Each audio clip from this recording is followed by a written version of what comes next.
Di luar Jawa kita cetak sawah, orang pun kritik. Sekarang misalnya lagi rame kan apa itu? Video pesta babi, iya.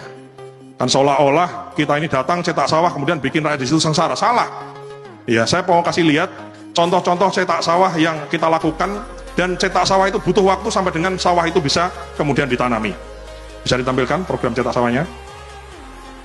Ini adalah contoh cetak sawah yang cetak sawah yang lampau yang sudah terjadi dan kemudian hasilnya itu.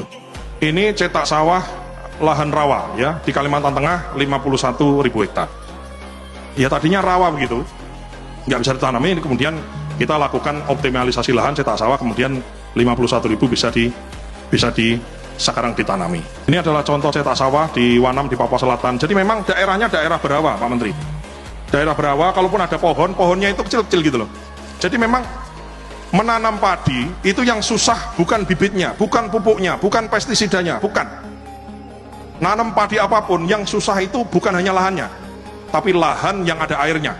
Bibit bisa kita ciptakan, bisa kita dengan modifikasi dan lain-lain, pupuk bisa kita ciptakan, air itu tidak bisa kita ciptakan, hanya bisa kita kelola. Sehingga kita memang memfokuskan daerah-daerah yang banyak airnya.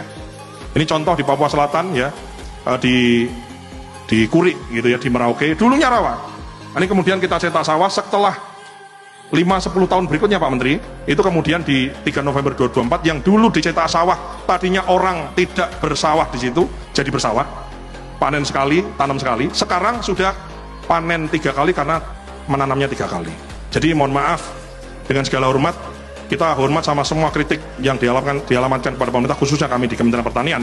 Namun berdasarkan catatan sejarah kami, daerah yang kita kemudian cetak sawah, kita berikan insentif, kita latih orangnya bertani di situ, kita kasih alat mesin pertanian, kita kasih bibit terbaik, kita kelola airnya, dan di mana-mana itu kemudian hasilnya itu kemudian mensejahterakan rakyat setempat.